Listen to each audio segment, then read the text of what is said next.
We have verified donations to 31 of the 41 veterans organizations Trump identified today. Elaine, taken together, these groups received just under $4.4 million from Trump or his affiliated foundation.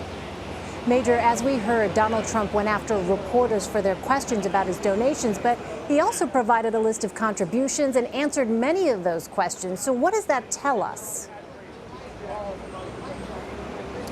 That Donald Trump lives in two different worlds, and he likes to publicly display both.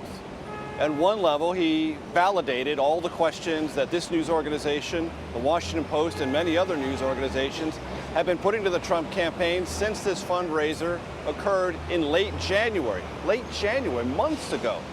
And for months, we've been trying, various news organizations, to verify how much money was raised and who got it, and to what end.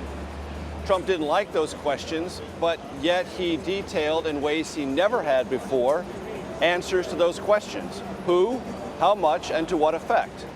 So even though he was denouncing reporters and the press in general for its coverage of this story, he nevertheless validated the underlying scrutiny that was behind it.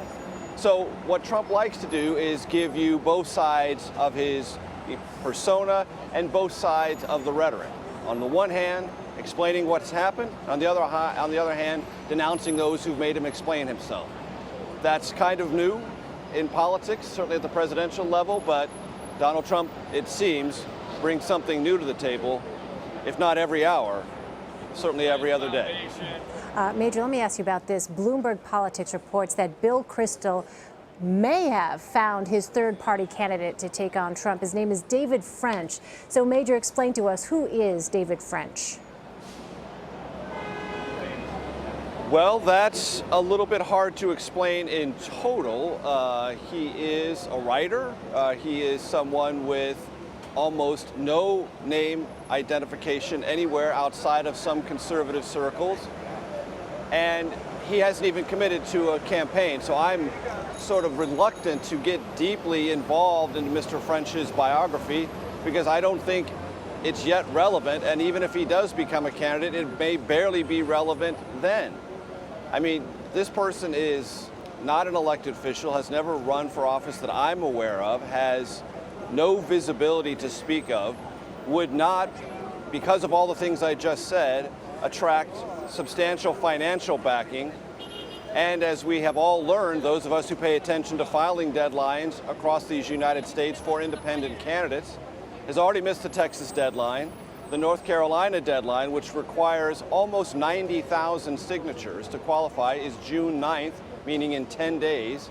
By the end of the month of June, 3 more states will have filing deadlines lapse.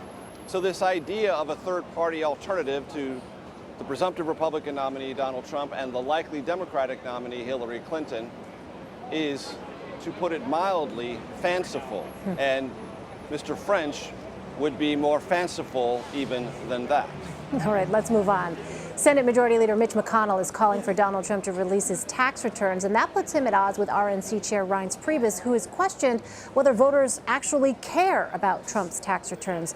Does Senator McConnell's demand here carry any additional weight, you think, Major?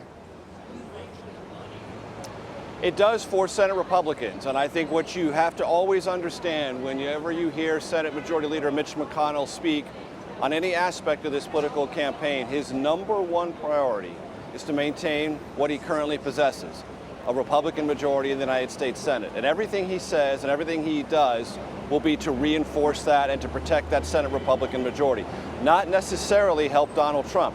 So if his Senate Republicans, let's say, for example, Mark Kirk in Illinois, Rob Portman in Ohio, just to name two, Kelly Ayotte in New Hampshire, Ron Johnson in Wisconsin, all in swing states, potentially vulnerable Republicans, need to be able to say, hey, I think Donald Trump ought to release his taxes for their own political purposes and their own political campaigns. Mitch McConnell is going to give them license to do that. And that's exactly what he did in the response to this question. Give them space to draft their own message that's consistent with what they need in their state to maintain their political edge. Because for Mitch McConnell, far more important than whatever happens to Donald Trump, and this may seem not necessarily rational, but for Mitch McConnell it is, the most important priority is maintaining that Republican Senate majority, and the remarks today about Donald Trump taxes fall precisely within that calculation. All right, Major Garrett outside Trump Tower there. Major, thanks so much.